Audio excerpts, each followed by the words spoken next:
Olá, meu nome é Li Min, Dr. Li, eu sou professor titular e chefe de departamento de neurologia da Faculdade de Ciências Médicas da Unicamp. Sou médico, neurocientista e gestor.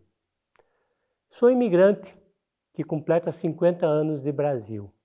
Vim pequeno com minha família de Taiwan em busca de uma nova realidade. Meu pai, com um punhado de dólares, trouxe a família para essa terra que para um menino de 8 anos era algo surreal.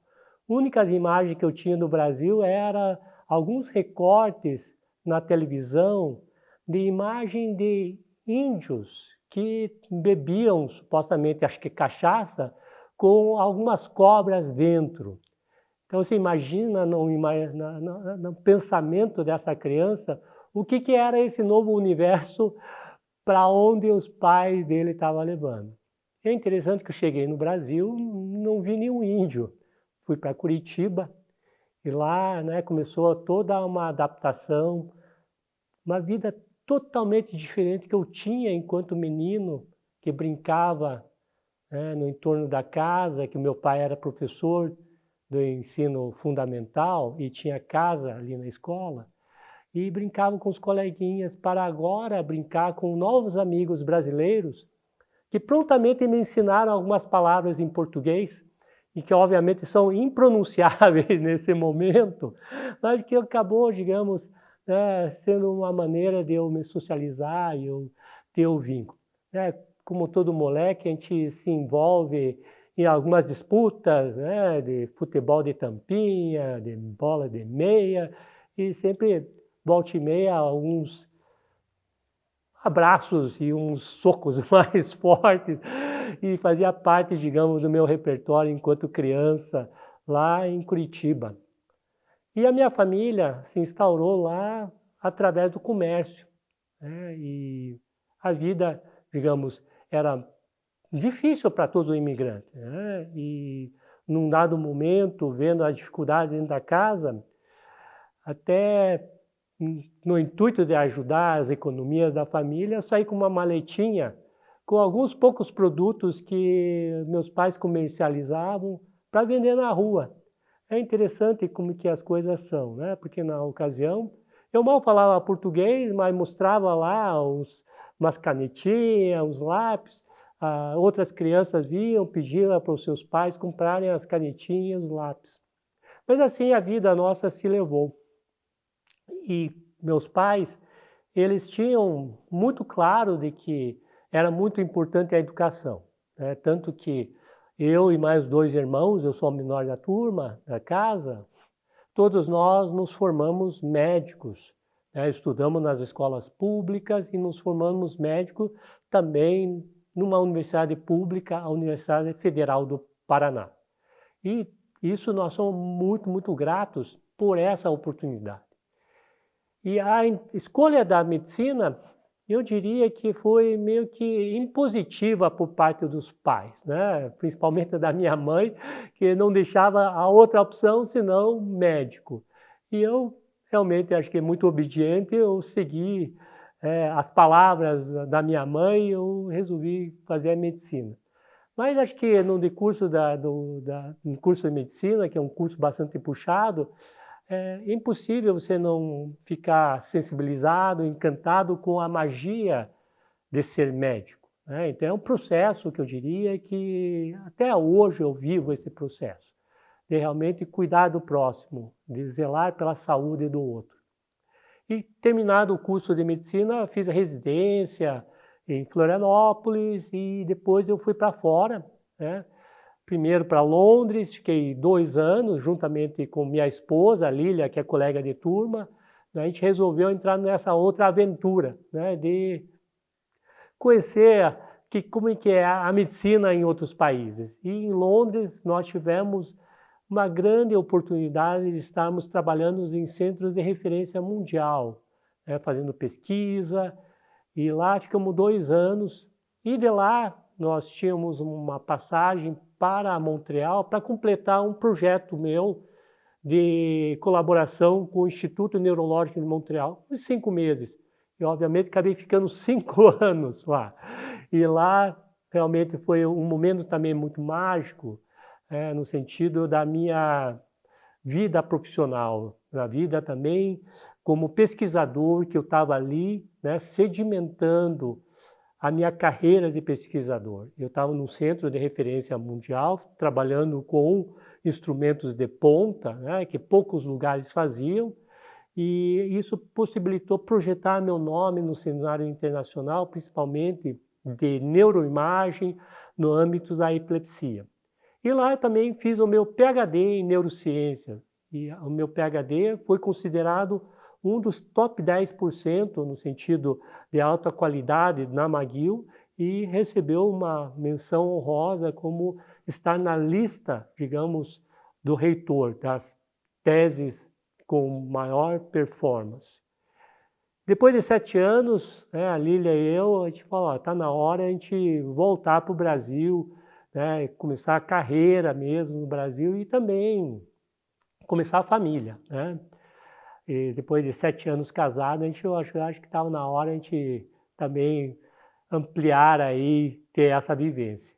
E a Lília, né, de fato, veio grávida, né, de Montreal. Até muitas vezes o pessoal fala, por que não esperou mais uns mesezinhos para ter um filho canadense? A gente, não, a gente quer ter um filho no Brasil, né, porque é o Brasil que te considera o nosso país, nossa casa. E aqui nós tivemos a oportunidade, nesse retorno ao Brasil, vir para Campinas, a Unicamp, né, a Universidade Estadual de Campinas, onde estou desde então, desse século de 2000 para cá, e eu sou muito grato a essa universidade pública do Estado, em que eu realmente trouxe uma bagagem internacional, mas em termos de crescimento profissional, como professor, como médico, como pesquisador, a Universidade de Campinas, a Unicamp, foi ímpar em me dar essa chance de crescer, né? Eu trouxe comigo um projeto, né, no retorno, é um projeto chamado Epilepsia Fora das Sombras, né, da OMS, da Liga Internacional contra a Epilepsia, do Escritório Mundial dos Pacientes com Epilepsia. Essa campanha Epilepsia Fora das Sombras, muitas vezes o pessoal se pergunta, mas por que é epilepsia? Quando a gente fala em epilepsia, em questões psicossociais, o mundo todo está no mesmo patamar, muito atrasado. Existe muito preconceito e estigma. E esse projeto, de fato, ele ampliou a minha visão de uma maneira assim, como se fosse aquele momento eureka, né, da medicina, né, em que eu pude, com esse projeto, adentrar nas casas das pessoas. Porque enquanto médico, eu atendo os pacientes no meu ambulatório, né, lá do Hospital de Clínicas da Unicamp, mas pouco eu sei do seu entorno, da sua realidade. Mas esse projeto em que buscávamos desenvolver um modelo de atendimento integral às pessoas com epilepsia, eu pude adentrar na casa das pessoas, pude conversar com elas e saber que a epilepsia ia muito além das crises. Ela permeava limitações impostas na sala de aula, a criança tem crise, ocorre o boletim de ocorrência, os pais são chamados e as crianças é convidada para sair. A pessoa que tem uma convulsão no seu ambiente de trabalho, daqui a pouco vem a cartinha de demissão. E isso me abalou assim, de uma maneira que eu ficava assim, eu olhava isso como um absurdo, né? Olho isso como um absurdo. De que a pessoa com epilepsia é uma pessoa que tem uma doença crônica, grave do cérebro que é tratável. Porém, a sociedade ainda trazia em si crenças e estigmas muito fortes em relação às pessoas com epilepsia. E para tentar mudar essa realidade junto com a campanha global Epilepsia Fora das Sombras, eu criei uma ONG chamada Assistência à Saúde de Pacientes com Epilepsia e, na sequência, ajudei a fundar a Federação Brasileira de Epilepsia, que visava realmente lutar pela defesa dos direitos da pessoa com epilepsia no território nacional. E com isso também comecei a frequentar outras esferas, de levar a palavra da epilepsia para municípios, para outros estados, falando que sim, nós podemos tratar essas pessoas que têm epilepsia na atenção básica. Participei em inúmeras frentes aí, do Ministério da Saúde, trabalhei no grupo de trabalho, para a formulação de protocolos de atendimento, que por sinal, depois de anos, em 2018, saiu um manual que é de manejo de pessoas com epilepsia, mas foi um período muito longo, muito longo. E nessas andanças aí, as pessoas sempre falavam, doutor Ali, a questão é gestão, gestão, o problema é a gestão. E eu olhava aquele sentido que, porque como médico, a gente não tem formação de gestão. Faz 6 anos de medicina, mais residência, daí mais especializações fora, e em um momento nenhum nós somos treinados na área de gestão. Claro, a gente acaba assumindo funções de gestão, em dado momento, mas eu achava aquilo que, olha, acho que administração e gestão já é um campo de ciência que avançou. Então eu resolvi fazer um aperfeiçoamento, um treinamento, fiz primeiramente um curso de especialização em gestão hospitalar, 1 ano e meio, e eu achei que foi muito bom, porém eu queria mais.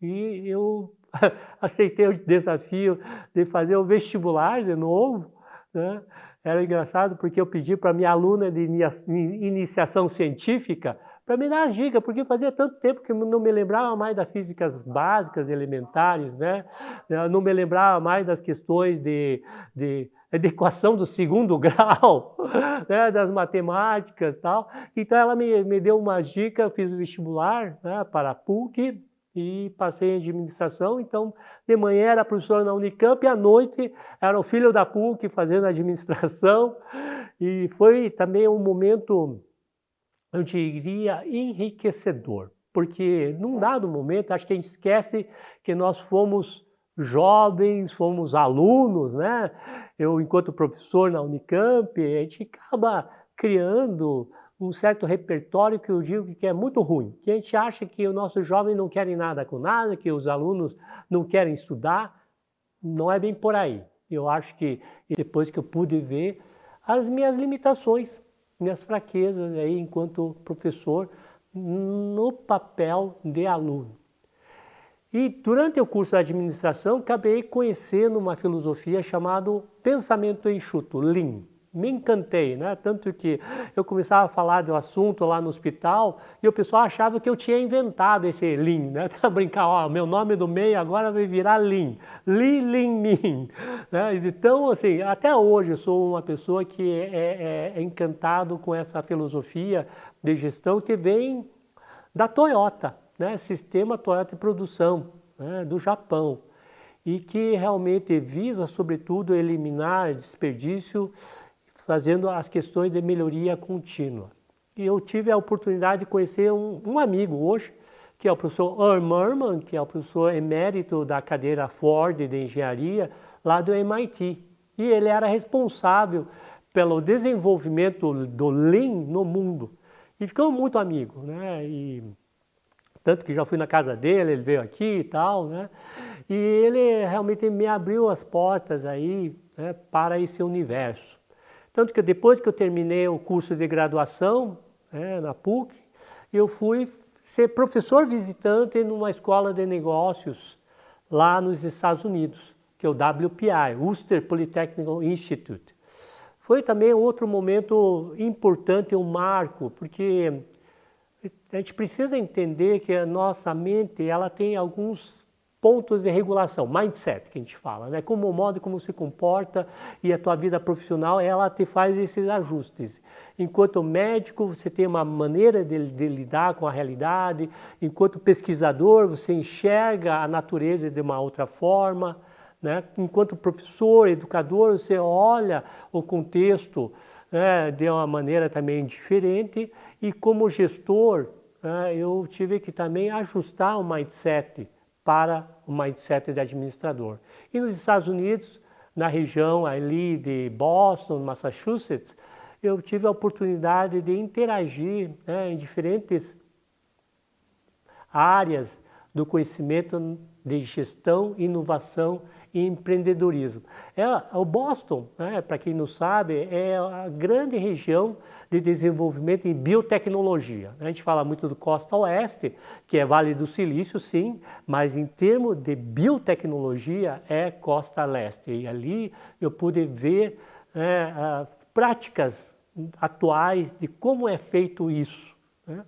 E depois de 2 anos como professor nos Estados Unidos, nós voltamos para o Brasil, né, para realmente colocar em prática. Eu voltei muito animado agora, então, com formação de gestão, acho que as coisas vão começar a tomar rumo nas andanças nossas, vamos.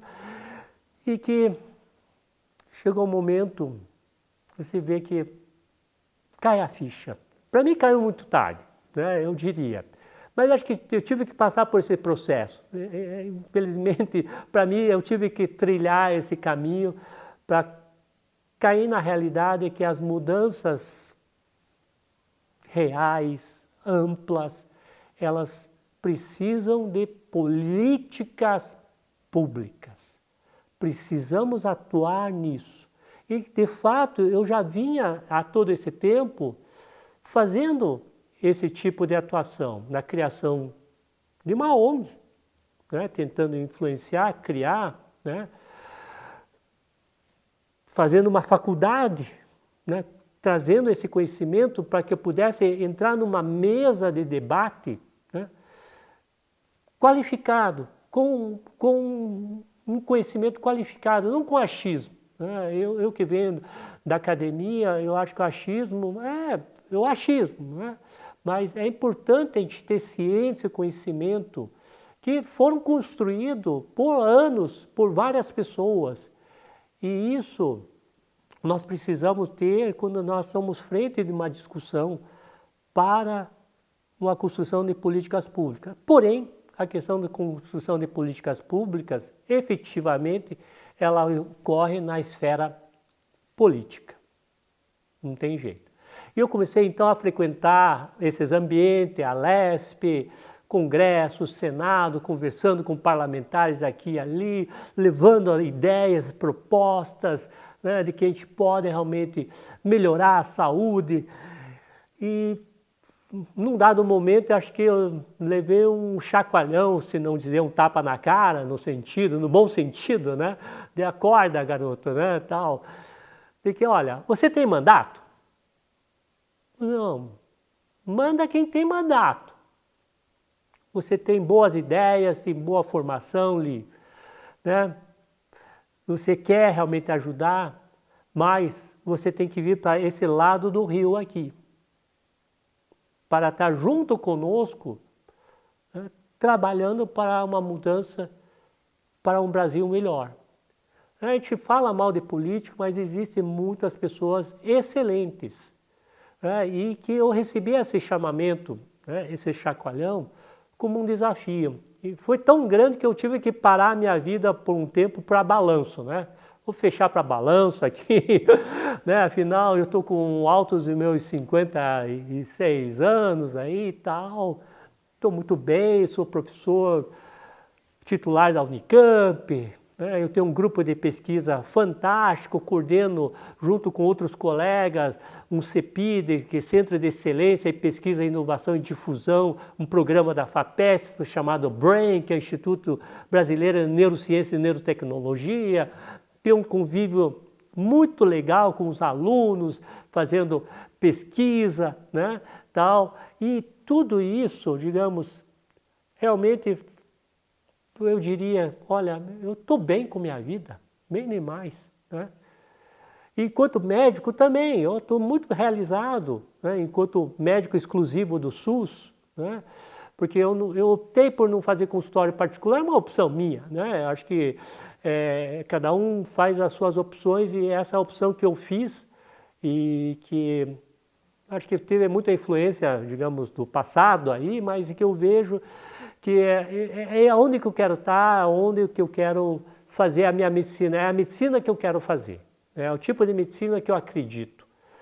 E lá eu vejo, atendo meus pacientes, sou muito realizado, né, juntamente com os residentes que nós formamos, que são jovens maravilhosos, junto com os alunos de graduação, com aquele brilho no olhar deles, né, que assim, é um momento mágico você poder interagir. Né, de fato, o que vai acontecer daqui a 10 anos? Vou estar formando esses médicos, do qual eu tenho muito orgulho de formar, né, são alunos. São médicos profissionais que vão estar atuando na saúde, ajudando o nosso sistema único de saúde. São residentes neurologistas que são extremamente necessários. Eu tenho rodado o estado de São Paulo, eles estão pedindo, olha, você não consegue um médico neurologista para vir trabalhar aqui? Né? É extremamente necessário e que vão estar aí atuando. Vou estar formando novos pesquisadores para compor aí os quadros, né? E diríamos, é isso. Mas todo aquele, digamos, movimento do qual eu vinha trilhando de ampliar, né, de fazer uma mudança maior, realmente é só através de política. E ali eu parei e pensei, nossa, para fazer isso eu vou ter que realmente mudar novamente o meu mindset, né, sair da minha zona de conforto, né, e para realmente me preparar para adentrar nessa arena. E eu resolvi assumir esse desafio do qual hoje estou aqui falando com você, né, que está me escutando. A razão por que eu estou entrando, porque realmente precisamos lutar para que nosso sistema de saúde seja fortalecido. O SUS é um grande patrimônio nosso, né? Tanto que ela veio criada às custas de uma frente parlamentar do Sérgio Arouca, né, que também foi um médico sanitarista, que ele naquela ocasião enxergou, né, a necessidade de estar no mundo político para fazer essa mudança. Eu olho que a SUS ela cresceu nos ombros de gigantes aqui no Brasil, mas ela ainda é jovem, precisa de ajuda de todos, sua, minha, de pessoas que estejam dispostas a entrar nessa esfera política para defender, fortalecer, fazer com que cada vez seja mais eficiente e mais humanizada. Porque é aquela coisa, não tem um bem maior para todos que a vida, e a vida está ligado à questão da saúde, né? Acho que é um direito fundamental para todos, tanto que na nossa Constituição consta a saúde é um direito de todos, é um dever de Estado, né? Precisamos fazer cumprir essa carta magna, esse contrato social que nós firmamos para que todos possam ter a saúde. E, obviamente, eu entro também nessa esfera da política com um olhar também para outras questões, né? Eu venho da comunidade científica, eu vejo a ciência, né? Eu pude trabalhar na Inglaterra, pude trabalhar no Canadá, pude trabalhar nos Estados Unidos. E o que tem de diferente deles? E, sobretudo, a ciência bem desenvolvida, a ciência como uma fonte geracional de riqueza. Você pega esses países aí, países pequenininhos, nórdicos, que não cresce nada naquela terra, uma terra inóspita, né? Mas como é que eles conseguem ser desenvolvidos? Por conta, digamos, do conhecimento que eles desenvolveram, né? Da ciência. Então, a ciência hoje, que é a base para desenvolvimento tecnológico e que estão todas as patentes aí, para você usar, você precisa pagar, né? Nós, do Brasil, somos capazes, né? Eu vejo isso, eu pude trabalhar nesses lugares, sermos competitivos e nós podemos realmente estar aí junto nessa onda de desenvolvimento científico. Porém, a ciência não é uma coisa que a gente compra de uma prateleira de supermercado, é uma coisa que precisa ser desenvolvido cultivado, precisa ser promovido como uma estratégia de uma nação. E aqui no estado de São Paulo, nós somos, digamos, abençoados no sentido de termos aí as principais universidades do Brasil e da América Latina. Temos a USP, que foi criada em 1932, 2 anos depois da Revolução Constitucionalista. Eu diria que a criação da USP foi a resposta que São Paulo deu ao Brasil, né? Pela ciência vencerá. E o estado de São Paulo tem no seu DNA a ciência. Temos, além da USP, da Unicamp, da Unesp e da Univesp, nós temos a FAPESP, que é a Fundação de Amparo à Pesquisa do Estado de São Paulo, que foi criado para ajudar a desenvolver a pesquisa aqui no estado de São Paulo. E, de fato, nós, paulistas, devemos agradecer a governos anteriores que tiveram essa visão estratégica de realmente investir na ciência como uma força geracional. E a ciência está em tudo, na agro, na medicina, nas engenharias, está em tudo que ajuda a desenvolver esse campo. Não só em termos de ciência, mas em si de geração de recurso, tornando essas áreas mais competitivas, mais produtivas. Então, muitas vezes as pessoas não têm a noção de que quando nós investimos numa universidade pública como a Unicamp, quando você põe R$1, ela te retorna em R$4. R$1, R$4. Então é um ganho para todos, né? O que nós precisamos é realmente continuar a incentivar essas instituições de ensino e de pesquisa, particularmente as de ensino superior, e claro, não vamos esquecer os institutos de pesquisa, que também têm um papel fundamental aí no desenvolvimento. E precisamos melhorar cada vez mais esse ecossistema de ciência para o Estado. E claro, que eu nem falei, a ciência não é uma coisa que se compra na prateleira. A ciência precisa de investimento, e investimento a começar pela educação. Porque a ciência nasce dos bancos escolares e progride a passar nos níveis. E nós precisamos de uma educação que seja forte, uma educação que ajude a desenvolver os nossos jovens e que estimule ele cada vez mais para a questão do ensino superior. E quando eu falo de educação, como médico que trabalha na área de epilepsia, não posso deixar de falar sobre a educação inclusiva. A inclusão é um ponto importante, pois isso é um ganho para todos.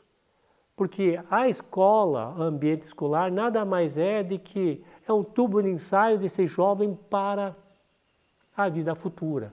É o preparo desse indivíduo para a cidadania. E nós precisamos ter dentro do ambiente escolar uma realidade que seja no mundo, da nossa vida, no nosso cotidiano. A questão de crianças que têm uma ou outra deficiência ou que têm um ou outro diagnóstico faz parte da nossa vida diária. Eu volto a insistir na questão da epilepsia. Por que 1 a 2% da população que tem algum tipo de epilepsia no estado de São Paulo, 460 mil a 920 mil pessoas, elas precisam ficar às margens da sociedade.